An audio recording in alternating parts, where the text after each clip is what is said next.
Coucou la famille, bienvenue sur la chaîne. Heureux de vous retrouver aujourd'hui pour une nouvelle vidéo. Petite semi-finale de Coupe du Roi. Hier, on a eu droit à un match assez compliqué entre le Barça et l'Atlético de Madrid. Une semi-finale aller qui se termine 4 partout.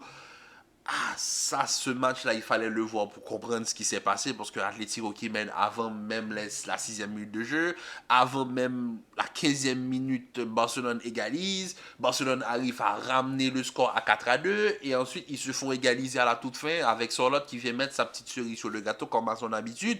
Et là, tu as une semi-finale, mais vraiment, qui va se jouer au match retour dans l'incertitude la plus totale. Entre les deux, je ne sais pas qui a le dessus sur qui. Barcelone, on voit que pendant une partie du match, ils arrivent à maîtriser, mais tu sens que l'Atlético, quand ils mettent le pressing, parce que hier, j'ai jamais vu les attaquants de l'Atlético presser autant.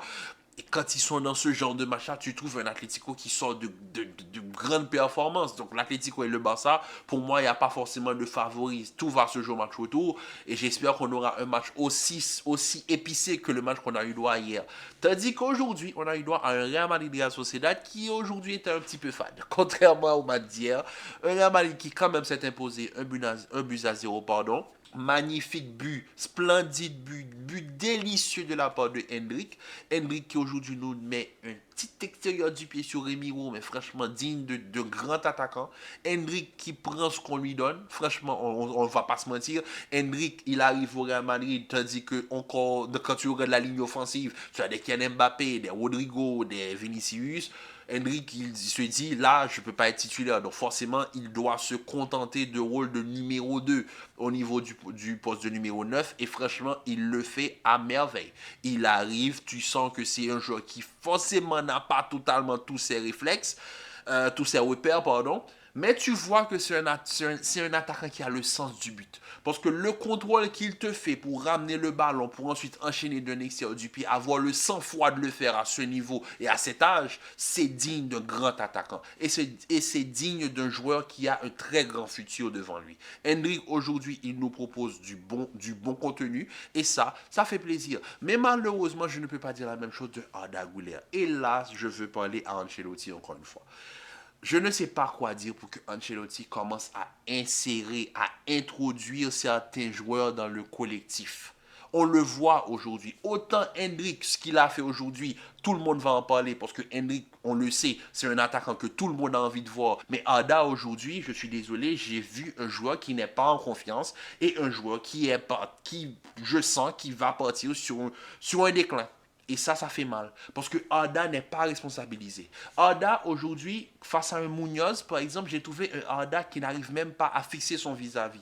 Et Arda, on le connaît, c'est un technicien. Il aime avoir le ballon dans les pieds. Mais malheureusement, exilé sur son côté droit, tu n'as pas forcément un grand Arda Güler. Parce que tu ne le mets pas au centre du jeu. Vous voyez, par exemple, Arda, lors du match face à Girona, à la mi-temps, moi, si je suis entraîneur du Real Madrid, je fais sortir Modric, même si Modric joue un très grand match, je fais sortir Modric, je fais sortir un attaquant de devant, peu importe lequel d'entre eux vous voulez sortir, je fais rentrer Arda et je passe à un système à deux attaquants avec un Arda qui lui va être responsabilisé où je vais lui demander de créer la différence. Parce que Girona jouait à bloc bas. Donc forcément, à ce niveau, tu n'es pas obligé d'avoir les trois de devant, même les quatre de devant. Tu pouvais faire sortir Brahim, faire rentrer Arda au niveau du cœur du jeu pour avoir un créateur beaucoup plus haut sur le terrain. Tu ne responsabilises pas Arda. Arda, avant le match d'aujourd'hui, il avait au total 138 minutes dans les jambes sur une saison qui a commencé depuis le mois d'août.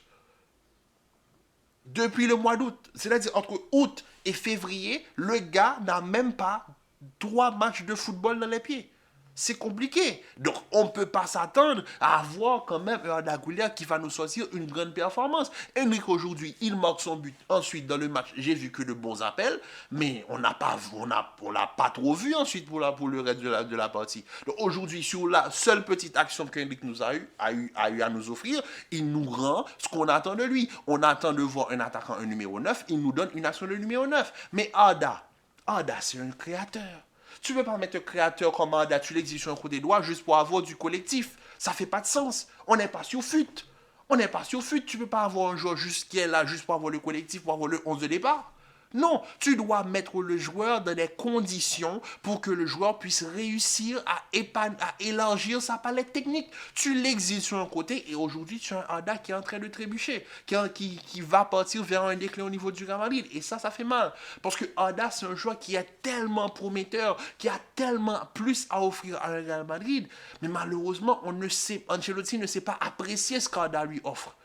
C'est comme par exemple, prenons l'exemple de Ceballos par exemple. Ceballos, il a tellement plus à offrir au niveau du Real Madrid. Il a fallu qu'il y ait une hécatombe pour que Ceballos ait la chance de jouer. Malheureusement, aujourd'hui, il sort sur blessure. Mais pendant le temps ou dans la saison où Ceballos était dans le 11 de départ, on a vu ce que Ceballos peut apporter à cette équipe. Ceballos était là depuis le début. Mais Ceballos n'a jamais été une option principale pour Ancelotti. Ça a toujours été l'option de secours. Tandis que pour moi, Ceballos a le potentiel pour être une option principale. Prenons par exemple l'autre exemple au niveau du poste de latéral gauche, avec Ferland Mendy. On continuait avec Ferland Mendy, on persistait avec Ferland Mendy, tandis que Fran Garcia peut proposer beaucoup mieux. Il ne va pas forcément être dans le même profil. Par exemple, avec Ferland Mendy, tu sais que tu as une certaine assise défensive. Avec un Fran Garcia, tu as peut-être un défenseur beaucoup plus offensif. Mais quand même, tu as un joueur qui peut t'apporter quelque chose de différent de l'animation offensive de ton équipe. Sachant que tu sais que au niveau de ton équipe, de cette équipe du Real Madrid,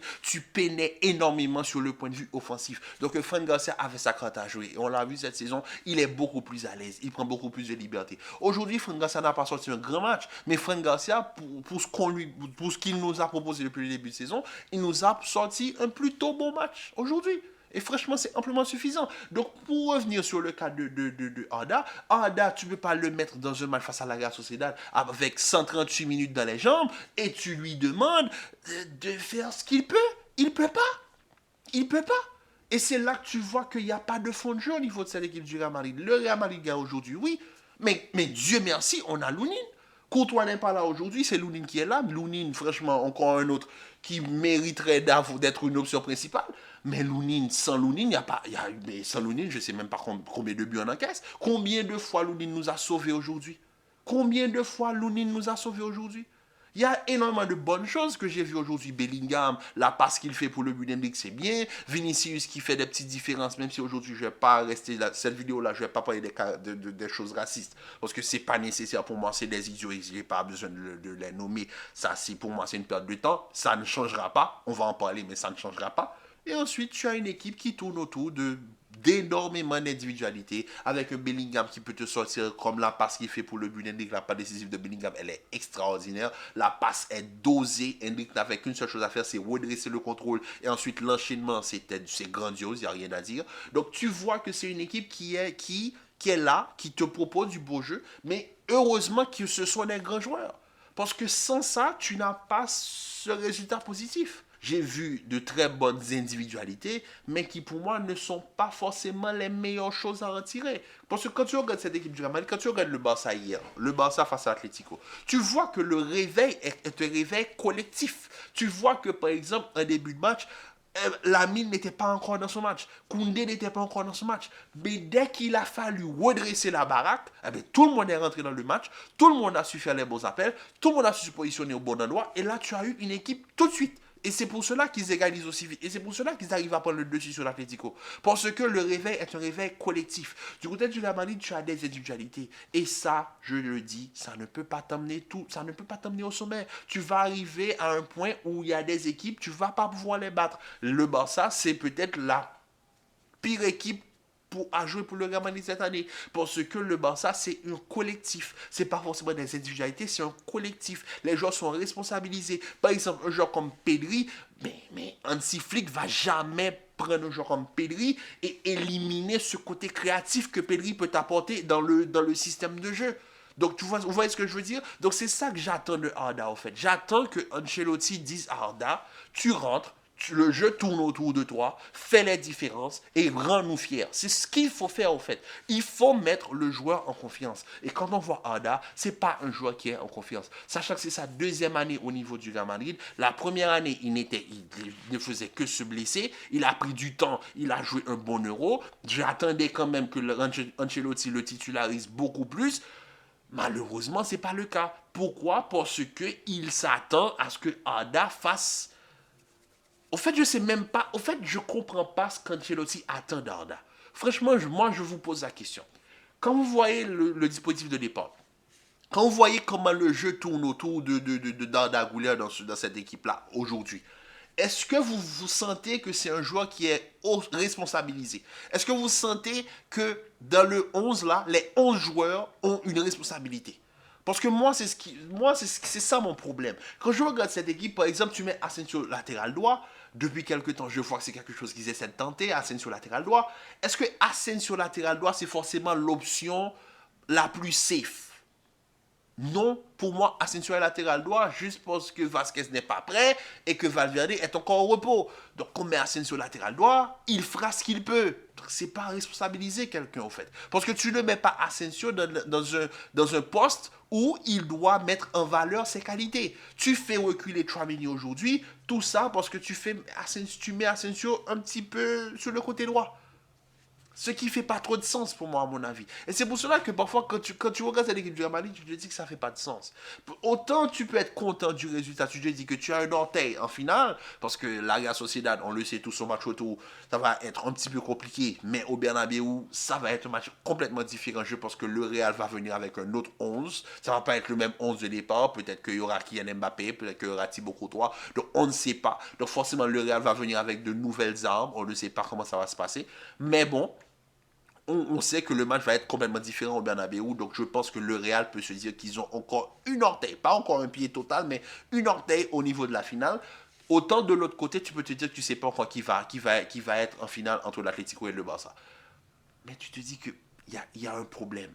Cette équipe-là, oui, peut aller en finale, il n'y a pas de problème. Je les vois aller en finale, je les vois aller peut-être 2 étapes en plus en Ligue des Champions.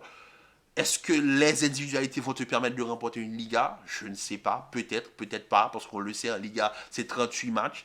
Tu as des équipes que tu peux battre, tu as des équipes que tu peux pas battre, par exemple Barcelone. Donc tu vas en profiter pour accumuler des points contre les autres et laisser quelques points contre les grands. Et ça peut te permettre de remporter un titre, oui. En Ligue des Champions, je ne pense pas qu'ils vont pouvoir réussir ce parcours, mais bon, avec le Real Madrid, on ne le sait pas.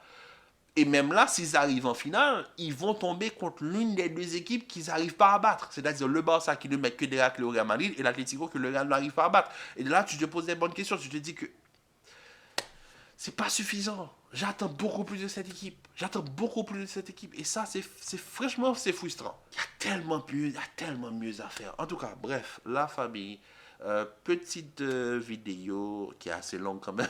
Donc, sur ce, prenez soin de vous, commentez, likez, partagez. Restez en paix, en santé. Et on se dit à très vite pour une nouvelle vidéo.